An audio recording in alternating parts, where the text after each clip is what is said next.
Herzlich willkommen zu einem neuen Video von eBakery, die Agentur für Online-Händler. Diese Folge ist mal wieder eine sehr besondere Folge, denn wir haben einen Gastbeitrag in Form eines Interviews für euch. Es geht um das Thema einfache Kreditvergabe für Online-Händler. Vielleicht kennt ihr selbst die Situation bereits aus erster Hand. Euer Geschäft läuft, ihr wollt skalieren, doch euch fehlt die nötige Liquidität? Einen Kredit bei der Hausbank anzufordern, kann teils einen sehr bürokratischen Akt bedeuten, mit viel Aufwand und Zeitverlust. Handelt es sich dabei um die Finanzierung eures Lagers in Höhe einer $500.000, werdet ihr auch weiterhin nicht drumherum kommen. Doch gerade für kleinere Summen, unter 100.000 Euro, für Waren kurz vorm Black Friday beispielsweise, eignet sich die heute vorgestellte Finance-Fintech-Lösung namens Banksware. Stefan, der Head of Sales and Business Development, stellt sich Annikas Fragen. Wer einen Kredit bekommt, wie die Vergabe verläuft, welche Summen vergeben werden können, an wen man sich wenden muss und viele mehr. Am Ende geht Stefan den Prozess als Praxisbeispiel einmal komplett durch. Schaut also am besten das Video komplett. Ansonsten stehen für euch wie immer unsere Kapitelmarken bereit.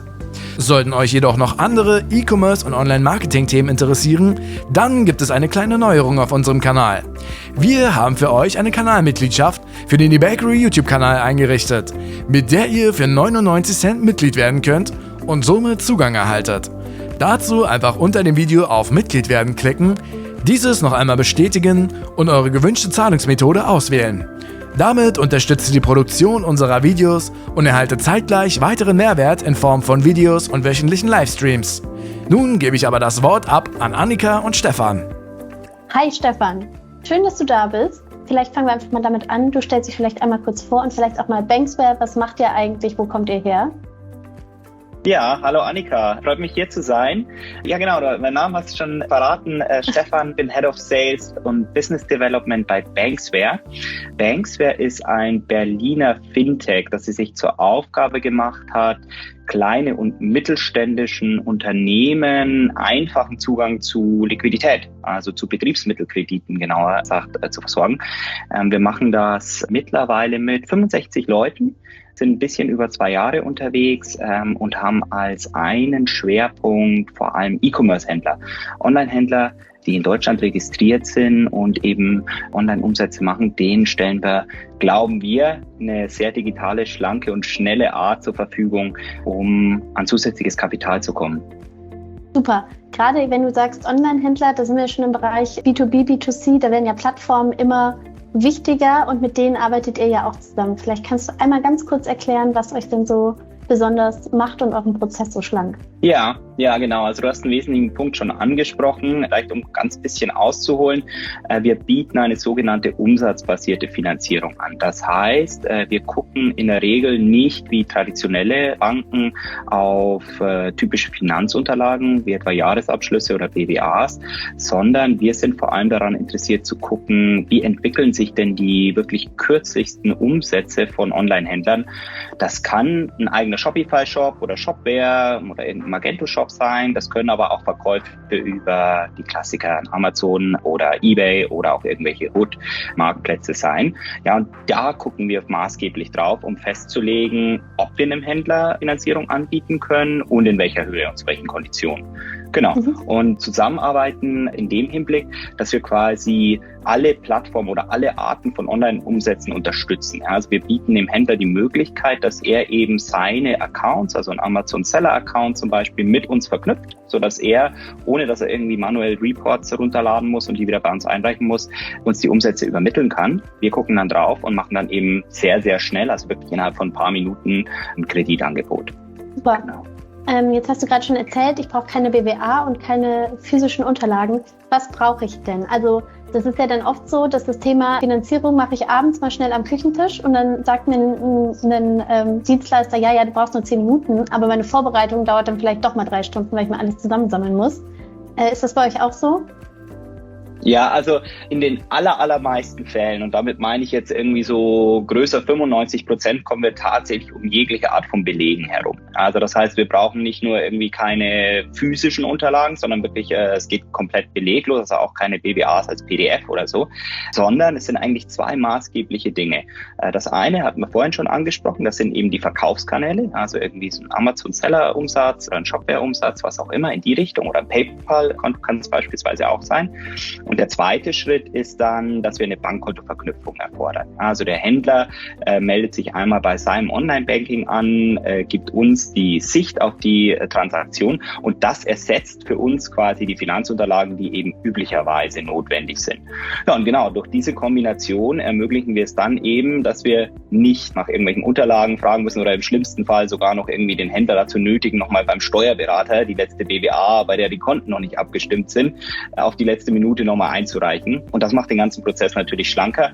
Und wir haben sehr, sehr großen Wert darauf gelegt, es möglichst dem Händler im Self-Service anzubieten. Ja, also das heißt, genau dein angesprochener Punkt, ja, ich sitze irgendwie nach dem Tagesgeschäft um 10 Uhr noch auf dem Sofa und mir fällt ein, ich habe jetzt hier irgendwie die Möglichkeit, zu günstigen Konditionen ein großes Kontingent einzukaufen und bräuchte dafür noch 50.000 € irgendwoher schnell, ja, dann ist das eben eine Lösung, die er bei uns komplett selbst durchführen kann. Ja. Also er braucht weder seinen Steuerberater, noch irgendwelche Unterlagen dazu. Er braucht aber in der Regel auch niemanden von uns dazu. Ja. Also wir bieten die Möglichkeit natürlich zu den normalen Geschäftszeiten Support. Ja. Also es geht über Chat, Telefon, E-Mail natürlich. Ja. Aber um 10 Uhr wirst du dann in aller Regel eben auch bei uns niemanden mehr wirklich live erreichen. Ja. Und darauf ist eben unsere gesamte Antragsstrecke ausgelegt, dass der Händler wirklich weiß, woran er ist und dass er alle Schritte grundsätzlich erstmal selbstständig erledigen kann. Ja. Super, jetzt hast du gerade schon gesagt, 50.000 zum Beispiel. Was sind denn so die Bereiche und für welche Händler ist das eigentlich oder die Fälle? Habt ihr da so typische Fälle? Wann kommen Händler denn zu euch eigentlich? Ja, vielleicht zuerst deine erste Frage. In welchem Bereich bieten wir Finanzierungen an? Momentan zwischen 1.000 und 100.000 €. Also das ist so das Spektrum, das wir auswählen. Wir machen dem Händler basierend auf seinen Umsätzen maximales Kreditangebot und das kann er nach unten schrauben. Also wenn wir ihm beispielsweise 75.000 anbieten würden, dann kann er die nehmen, muss er aber nicht. Wenn er jetzt sagt, er braucht gerade nur 25.000, dann kann er das auch selbst über den Schieberegler eben konfigurieren, wie viel er wirklich möchte. Er kann auch wählen, wie lange er es zurückzahlen möchte. Also er kann die Laufzeit selbst bestimmen und sieht dann auch direkt einen Preis daran. Ja. Zu deiner zweiten Frage ist auch sehr spannend. Welche Use Cases gibt es? Wofür verwenden unsere Händler, unsere Kunden das Kapital, das wir ihnen bereitstellen? Das ist wirklich sehr, sehr breit und das ist, glaube ich, auch eine Besonderheit von Banksware. Wir machen dem Händler da keinerlei Vorgaben. Ja, also es ist sehr häufig bei anderen Anbietern, dass du einen ganz bestimmten Verwendungszweck von Kreditmitteln hast. Ja, also dass du beispielsweise eine Maschine kaufen willst, dann gehst du zu einer Hausbank und dann wird diese Maschine als Sicherheit hinterlegt. Und dann kannst du aber das Geld auch wirklich nur für diesen Maschinenerwerb einsetzen. Ja. Manchmal gibt es auch noch eine Warenfinanzierung, da ist dann wirklich die Ware besichert und im Zweifelsfall kannst du da auch gar nicht einfach so darauf zugreifen, ja, sondern da gibt es bestimmte Einschränkungen. Und das ist bei uns eben anders, sondern es ist ein ungebundener Kredit. Das bedeutet, dem Händler ist es selbst anheimgestellt, wofür er es jetzt einsetzt. Ja, also er kann beispielsweise auch sagen, mit der Hälfte kaufe ich irgendwie Ware bei meinem asiatischen Supplier, mit der anderen Hälfte stelle ich irgendwie Saisonkräfte ein. Ja, und das bleibt dem Händler eben komplett selbst überlassen. Uns interessiert es aber natürlich trotzdem, wofür unsere Händler das einsetzen. Ja, und deswegen befragen wir die da schon auch immer, um zu verstehen einfach, wo ist so der größte Need. Ja, ich glaube, ein wirklich sehr häufig gesehener Use Case in dem Bereich ist wirklich so spontane Einkäufe. Ja, also es gibt irgendwie ein Spezialangebot, einen Restposten beispielsweise, oder der chinesische Supplier sagt, hey, wenn du die doppelte Menge nimmst, dann kann ich dir noch einen viel besseren Stückpreis machen. Ja, und der Händler kann gut einschätzen, ob er die Ware los wird. Ja, aber er hat dann eben plötzlich die Situation, er muss jetzt irgendwoher zusätzlich 50.000, 60.000, 70.000 € Kapital auftreiben. Ja. Und meistens bleibt da eben relativ wenig Zeit. Ja. Und diese wenige Zeit reicht dann in der Regel nicht aus, zur Hausbank zu gehen und denen zu erklären, was man da eigentlich vorhat und dann irgendwie 2 Wochen zu warten und die Unterlagen einzureichen. Also sehr häufig sind es irgendwie spontan auftretende Opportunitäten, die sich den Händlern stellen. Ein anderer sehr häufiger Use Case ist tatsächlich sehr starkes Wachstum. Ja, also wir haben viele relativ kleine und junge Unternehmen, ja, also E-Commerce, so richtige Hype-Brands quasi, die eben auf Instagram auch durch die Decke gehen, ja, die vor vielleicht einem Jahr angefangen haben und nahezu ihren Umsatz jedes Monat verdoppelt haben. Ja.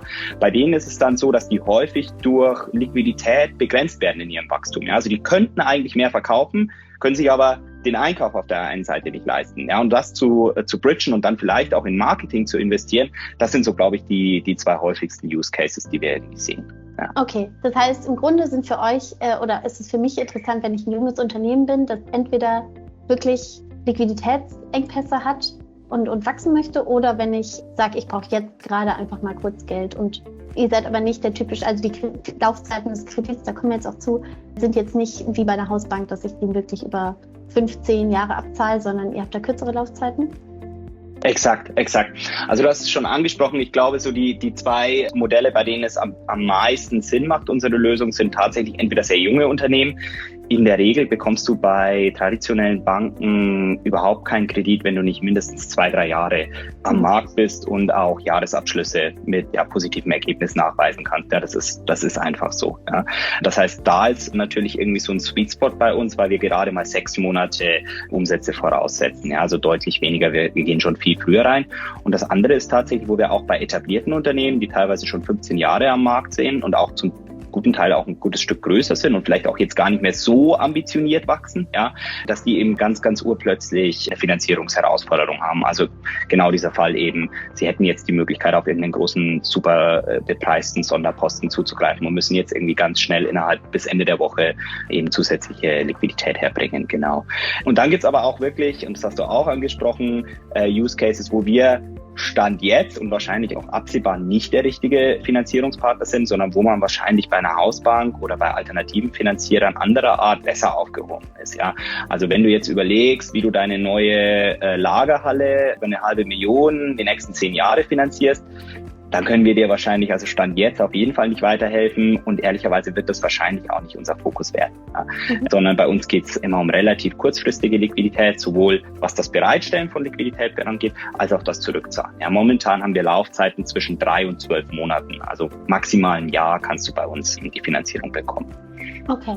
Und das sind die rechtlichen Rahmenbedingungen? Also ich habe jetzt schon gemerkt, also ich muss irgendwie meine Auswertung geben, aber reicht es, wenn ich Privatperson bin, also Einzelunternehmer, oder muss ich eine bestimmte Rechtsform haben? Muss ich dann eine GmbH haben oder kann ich mich da mit jeder Rechtsform auf einen Kredit bewerben? Und wo muss mein Firmensitz liegen? Also reicht das auch, wenn der in der Schweiz ist oder? Ja, zu deiner ersten Frage ja, zu deiner zweiten Frage nein. Ja, ich will noch kurz ausführen. Gesellschaftsformen unterstützen wir grundsätzlich erstmal jede, ja, also sowohl ein Einzelunternehmer oder ein eingetragener Kaufmann, Kauffrau, als auch eine GbR, GmbH und Co. KG, das unterstützen wir alles. Da gibt es keine Einschränkungen. Beim Sitz des Unternehmens gibt es aber Einschränkungen. Momentan sind wir tatsächlich nur in Deutschland aktiv. Ja, also das Unternehmen muss in Deutschland registriert sein. Ja, das ist eine Voraussetzung. Wir sind gerade dabei, unseren Marktlaunch für die Niederlande vorzubereiten. Ja, also das heißt, spätestens ab Quartal 1, 23 werden wir dann auch niederländische Händler bedienen können. Aber momentan ist tatsächlich Deutschland der einzige Markt, den wir bedienen können.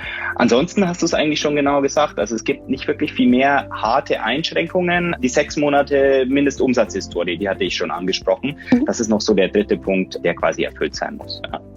Okay, das heißt im Grunde, um es zusammenzufassen, ich muss digitale Umsätze vorweisen können. Ich muss irgendwie angeschlossen sein an meine Plattform oder sonst irgendwie was.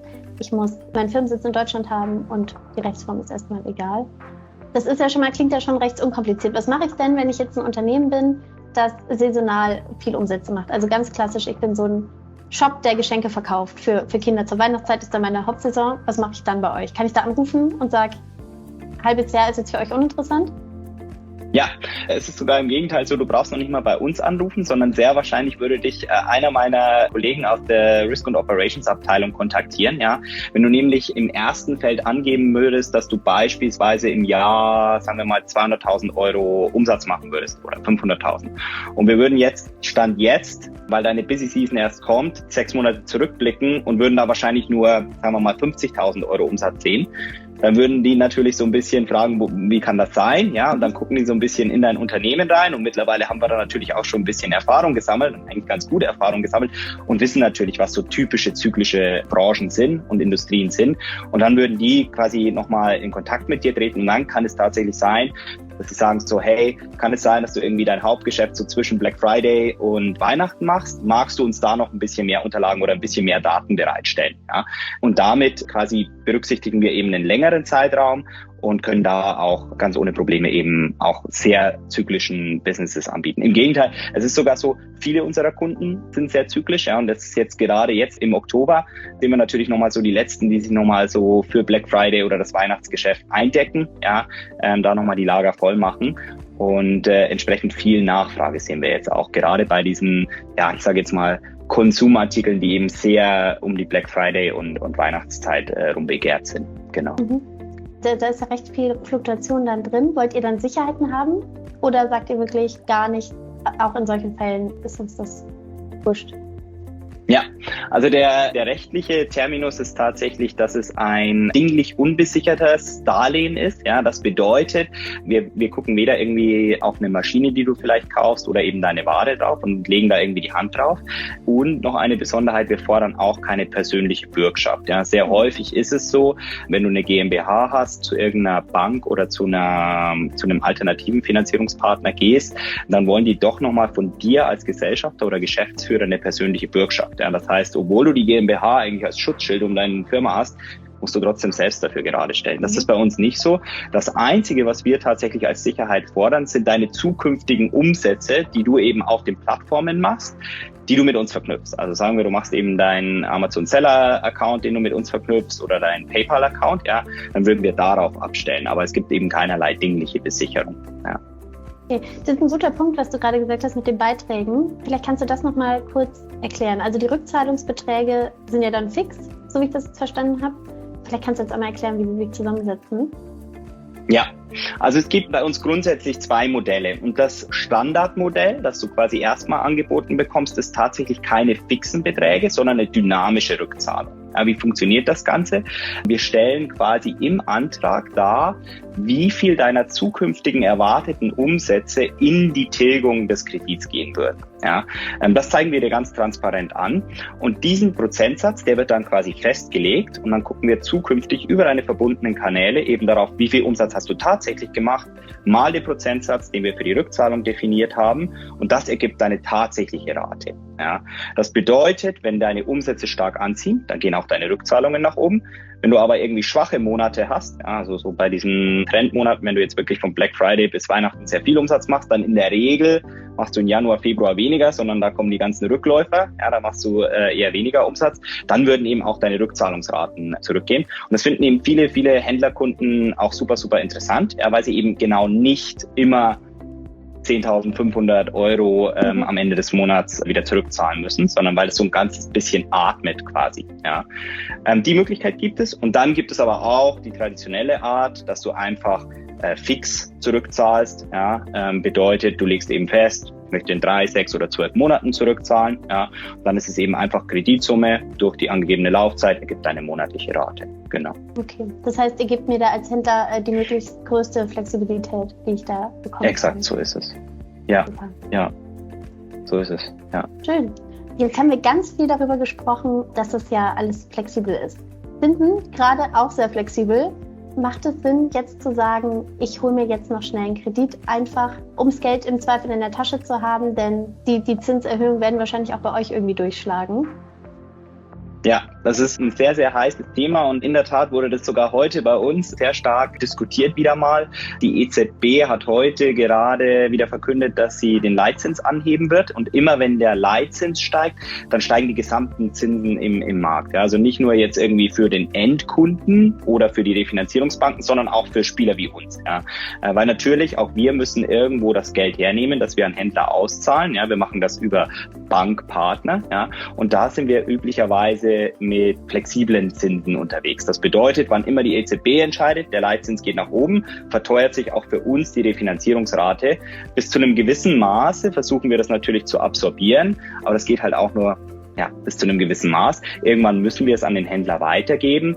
Eine schöne Besonderheit bei uns ist, es bleibt immer bei den Zinssätzen, die du bei Antragstellung quasi angezeigt bekommst. Ja, das heißt, wenn du jetzt zum Beispiel dir einen Kredit holen würdest, ja, und da stehen meinetwegen 8,5%, ja, auf 12 Monate, dann würde es bei den 8,5% bleiben, auch wenn in einem halben Jahr vielleicht noch 2, 3 EZB-Leitzinsanstiege kommen würden. Also in dem Sinne, um auf deine ursprüngliche Frage zu antworten, aus meiner Sicht, ja, macht Sinn, wenn man irgendwie schon ein bisschen antizipieren kann, dass man wahrscheinlich in der nächsten Zeit irgendwie nochmal 20, 50, 100.000 Euro benötigt, ja.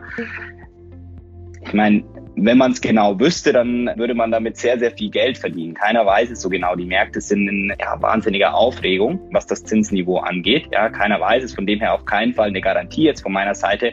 Aber momentan sieht es doch schon sehr stark danach aus, dass es immer weiter steigen würde. Ja. Und wenn man davon ausgeht, plus einen Finanzierungsbedarf absehbar hat, dann glaube ich, macht es auf jeden Fall Sinn, nochmal darüber nachzudenken oder es zumindest mal sich anzugucken. Ja. Das kann man ja super einmal über den Link einfach mal ausprobieren aus Interesse. Den packen wir unten ins Video. Und jetzt haben wir die ganze Zeit erzählt, wie einfach das alles ist und wie schnell das geht. Stefan, jetzt musst du mal ran. Jetzt zeig uns das doch mal, wie einfach so ein Kreditantrag durchgeführt werden kann und ob ich da wirklich keine Infos zu brauche, die ich mir schwer erarbeiten muss. Alles klar, das können wir sehr gerne machen, Annika. Ich teile einmal ganz kurz meinen Bildschirm und dann können wir gerne mal uns angucken, wie diese ganze Antragsstrecke bei uns im Live-Betrieb aussieht. Also der Startpunkt für einen Händler ist unsere Landingpage. Du hast es vorhin schon gesagt, die ist auch einmal verlinkt. Ja. Hier ist das Produkt einfach nochmal beschrieben. Also all das, was wir jetzt so ein bisschen durchgesprochen haben. Ja, was ist der Vorteil? Wie läuft der Ablauf ab? Und wie funktioniert die Rückzahlung und so weiter? Das ist hier eben nochmal beschrieben. Ja. Hier sind auch nochmal die Punkte, die wir auch vorhin schon besprochen haben. Ja, also ich muss einen Online-Shop haben. Das stimmt nicht mal, sondern ich kann auch einfach nur auf Amazon beispielsweise verkaufen, aber ich muss eben Online-Business machen. Ja, ich muss einen gewissen Mindestumsatz haben, der aber auch sehr überschaubar ist. Ja, und ich muss eben 6 Monate schon im Geschäft sein. Ja, so und dann gibt es hier eben einfach die Möglichkeit, direkt den Finanzierungsantrag zu stellen oder zu starten. Ja, es gibt auch die Möglichkeit, wenn ich sage, interessiert mich ganz grundsätzlich, aber ich habe da doch nochmal die ein oder andere Nachfrage, auch eine Beratung zu buchen. Ja, dann wird einer meiner Kollegen oder vielleicht auch ich da gerne irgendwie zur Seite stehen und dann eben nochmal die letzten Fragen klären. Aber sagen wir mal, man möchte jetzt wirklich loslegen. Ja, dann gucken wir uns das jetzt einmal kurz an. Der erste Schritt beim Antrag sind tatsächlich diese 2 Felder. Ja, also du bist jetzt hier in der Eingabemaske und uns interessieren da maßgeblich 2 Dinge. Das eine ist, wie alt ist dein Unternehmen? Also wie lange bist du tatsächlich schon aktiv? Ja, kannst du hier auswählen, sagen jetzt mal vielleicht 8 Monate. Ja, und was sind die Netto-Monatsumsätze, die dein Unternehmen macht? Ja, ich gebe hier jetzt einfach mal irgendwas ein, ja, 38.000 Euro sagen wir mal. Und klickt dann auf Weiter. Hier gibt es noch eine Gutscheinoption. Also manchmal machen wir auch Spezialaktionen, wo es vielleicht einen kleinen Discount gibt. Ja, kann man da eingeben. So, und jetzt hast du hier quasi schon ein erstes initiales Kreditangebot. Also du hast jetzt gemerkt, du musstest keine Unterlagen, du musst uns noch nicht mal verraten, wer du überhaupt bist. Ja, irre, ja. Sondern komplett anonym, einfach nur auf Basis dieser 2 Angaben, machen wir dir hier jetzt schon ein erstes Kreditangebot. Ja. Und du siehst jetzt hier auch sehr transparent, ja, das wäre also die maximale Summe, die wir dir anbieten können. Die bei einer Laufzeit von 12 Monaten würde dich das hier kosten. Und wie gesagt, jetzt nochmal der Hinweis, das ist eben die fixe Kreditgebühr, egal was mit den Leitzinsen in Zukunft passieren würde, das bleibt dabei. Ja. Das ist die Gesamtsumme. Und hier siehst du diese monatlichen Umsätze, die eben für die Rückzahlung verwendet würden. Ja. Jetzt sagen wir mal, 84.000 ist ein bisschen hoch, so viel brauchst du eigentlich gar nicht, sondern du bist vielleicht auch mit 35.000 Euro zufrieden. Ja. Und vielleicht möchtest du es auch nicht irgendwie auf 12 Monate, sondern auf 6 Monate zurückzahlen. Ja. Dann kannst du das hier eben komplett flexibel einstellen, wie es dir eben passt. Ja. Und wenn du dann eben das Kreditangebot so hast, wie du es dir vorstellst, ja, dann kannst du hier auch beantragen gehen. Ja. Und jetzt kommt der Schritt, wo wir natürlich so ein bisschen Informationen zu dir brauchen. Ja, also du musst uns hier ein paar Angaben machen. Ich fülle das hier mal ganz kurz aus. Kleinen Moment.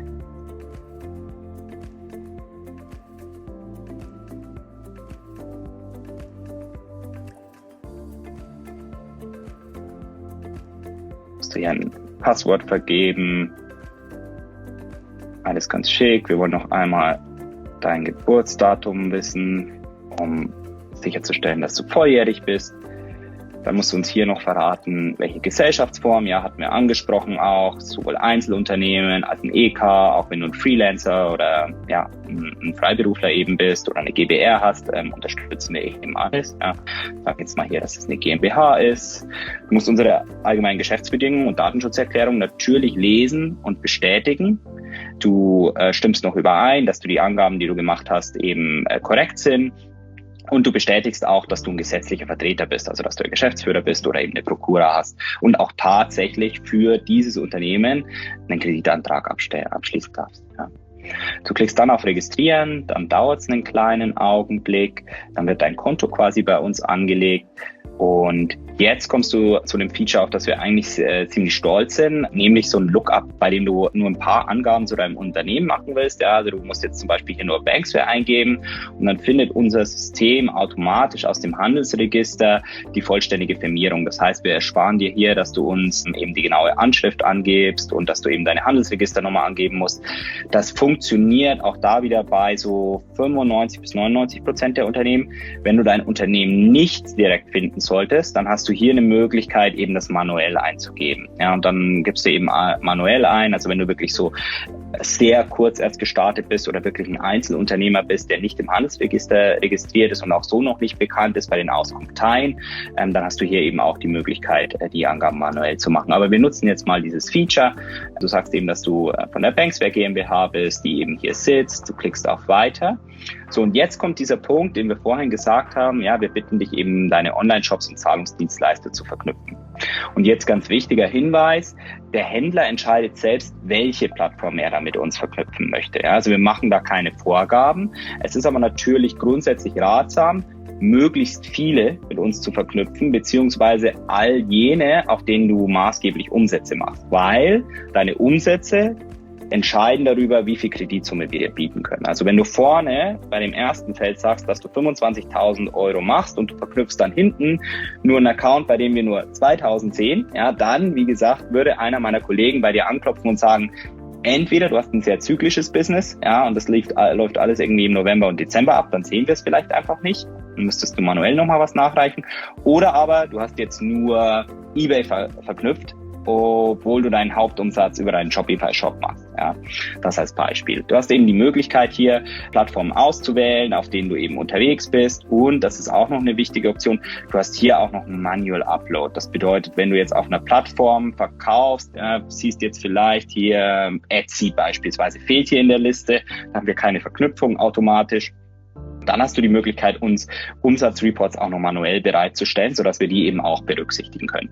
Wir nehmen jetzt mal beispielsweise ein Amazon Seller Central, einfach nur um mal zu gucken, wie das Ganze funktioniert. Du klickst hier drauf, du wirst jetzt zu Amazon weitergeleitet, zu dem generellen Login. Du musst jetzt einmal auswählen hier von Amazon, wo eben dein Store sich befindet, wo du verkaufst. Wir wählen hier Germany aus. Und jetzt landest du eben schon in deinem Seller Central, ja, wenn du dich ganz normal bei Amazon einloggen würdest. Und hier musst du uns jetzt die Autorisierung geben, dass wir eben die Daten sehen dürfen. Ja, das musst du hier einfach nochmal bestätigen. Drückst dann auf Confirm, dann dauert es einen Moment, bis das Ganze geladen hat. Und du landest wieder dann zurück in unserem Antragsfeld. Ja, also das zeigt dir jetzt hier auch an. Der Amazon Seller Central ist hier linked, bedeutet, es ist eben mit uns verknüpft. Ja. Wir machen mal noch ganz kurz den manuellen Upload, um das noch einmal zu zeigen, wie das funktioniert. Ja, also nochmal das Beispiel, wenn das ein Marktplatz ist, Otto zum Beispiel, haben wir auch noch nicht, haben wir keine Verknüpfung. Wenn du da verkaufen möchtest oder verkaufst und uns eben die Umsätze bereitstellen möchtest, dann wählst du eben manuellen Upload ab. So, und jetzt hast du hier die Möglichkeit, uns monatsweise eben die Reports manuell bereitzustellen. Das kann eine PDF-Datei oder eine CSV-Datei sein. Ja, wir wählen das hier mal einmal kurz aus. Wie gesagt, grundsätzlich kannst du darüber jegliche Plattform anbinden oder eben uns mitteilen, auf der du eben auch aktiv bist, selbst wenn wir die jetzt nicht nativ unterstützen. Und das ist vielleicht besonders auch für Händler, die so in ein paar Nischenthemen unterwegs sind, auch sehr hilfreich, ja, dass wir da eben größtmögliche Flexibilität geben. So. Der erste Schritt, also die Verknüpfung von Sales Channels, ist jetzt erledigt. Jetzt kommt der zweite Schritt, den wir auch angesprochen hatten, nämlich die Verbindung des Bankkontos. Ja. Hier arbeiten wir an dieser Stelle mit einem lizenzierten Dienstleister zusammen, der eben sicherstellt, dass sowohl alle Banken angebunden werden können, weil es gibt in Deutschland wirklich schrecklich viele Banken. Ja, also da könnten wir die Verknüpfung gar nicht alles selbst programmieren. Und der hat eben auch eine notwendige BaFin-Lizenz, um das Ganze abzuwickeln.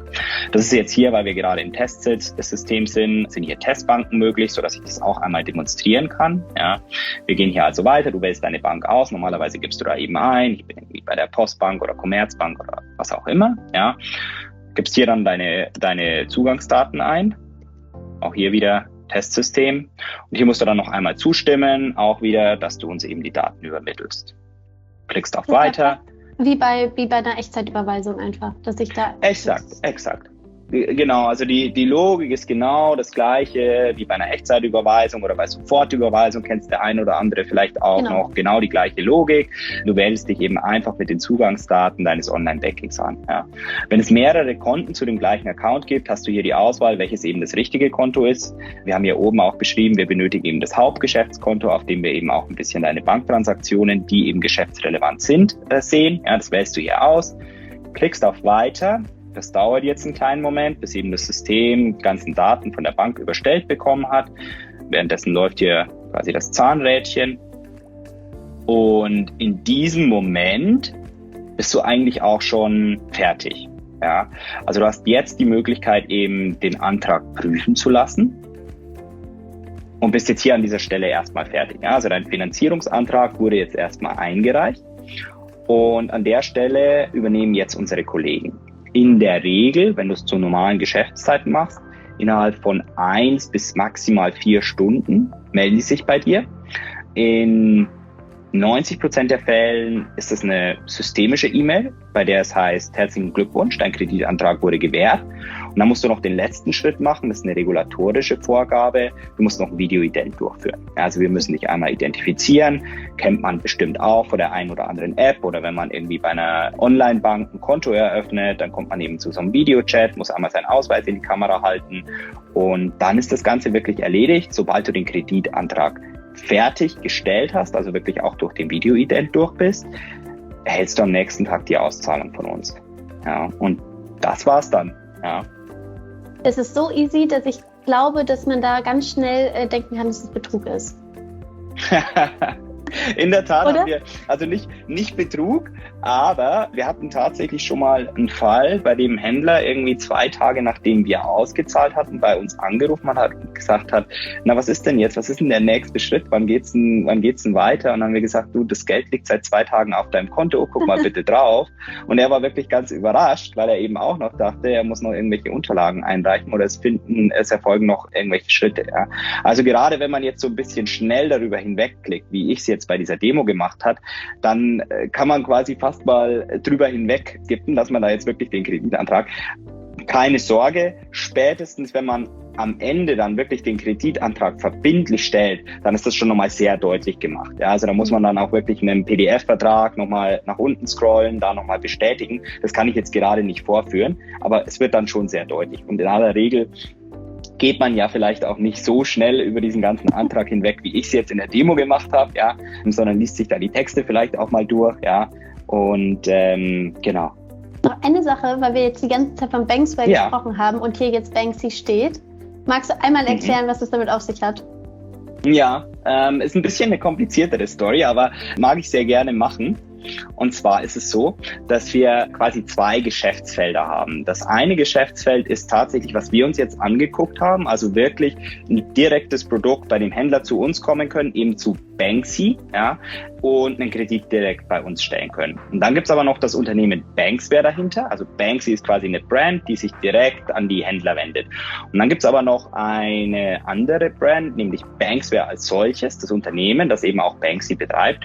Und das bietet auch noch eine White-Label-Lösung an. Bedeutet, wir bieten das Gleiche vom Ablauf, die gleiche Händlerfinanzierung, allerdings in Plattformen integriert. Ja, das heißt, wir stehen da im Hintergrund und bieten unsere Lösung für Plattformen an und ermöglichen da den Händlern eben auch umsatzbasierte Finanzierungen. Allerdings ist es dann eben für den Händler, sieht es so aus, als würde er diesen Kredit von der Plattform bekommen. Ja, okay. Und um mal 2 unserer Kooperationspartner an dieser Stelle zu nennen, das sind zweimal Payment Provider. Der eine ist Telecash, der andere ist PayOne, hat man vielleicht schon mal gehört. Ja.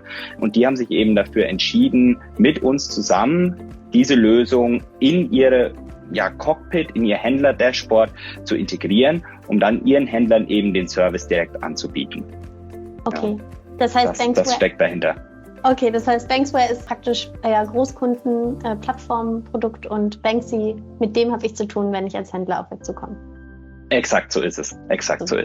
Ja. Alles klar, Genau. Dann bedanke ich mich sehr für die ausführliche Erklärung, war wirklich sehr spannend, Stefan. Und ja, hoffentlich versucht der ein oder andere Händler mal, was er da so bei euch an Erfahrung machen kann. Das klingt ja wirklich super. Ja, besten Dank, Annika. Danke, dass du mir die Möglichkeit gegeben hast, das mal vorzuführen. Und ich hoffe, dass ich jetzt so ein bisschen auch bewiesen habe, ja, dass es tatsächlich sehr, sehr schnell gehen kann mit dem Kreditantrag. Natürlich, der ein oder andere wird jetzt sagen, naja, ich habe jetzt irgendwie 3, 4 Plattformen, die zu verknüpfen, dauert natürlich einen Moment länger. Ja, ist natürlich so. Ja, also vielleicht schafft man es auch nicht in 3 oder 5 Minuten den Antrag zu stellen, sondern es dauert vielleicht 10, 15, 20 Minuten oder auch mal eine halbe Stunde. Ich glaube, es ist aber trotzdem, wenn man das so mit den alten Formen des Kreditantrags vergleicht, immer noch wesentlich schneller. Und das war eben so ein bisschen unser Ziel und ich hoffe, dass es mir gelungen, das so ein bisschen darzustellen, wie das Ganze funktioniert und dass es halt wirklich auch eine sehr schnelle und schlanke Lösung ist. Ja, ich bin überzeugt. Also, Besten Dank, Annika. Vielen Dank euch beiden. Ich denke, die gängigsten Fragen sollten mit diesem ausführlichen Interview beantwortet sein. Wenn ihr also eine Möglichkeit sucht, schnell, einfach und unkompliziert Waren, Personalkosten oder ähnliche Kredite zu beantragen, dann solltet ihr Banksware im Hinterkopf behalten. Sollte es trotzdem noch Fragen geben, hinterlasst diese gerne unter dem Video als Kommentar. Wir werden diese dann an Stefan weiterleiten. Wenn euch das Video weitergeholfen hat, gebt dem Ganzen ein Like und abonniert den eBakery YouTube-Kanal, wenn ihr solche Videos in naher Zukunft nicht verpassen wollt. In diesem Sinne, euch alles Gute und bis zum nächsten Mal. Wünscht euch euer eBakery-Team.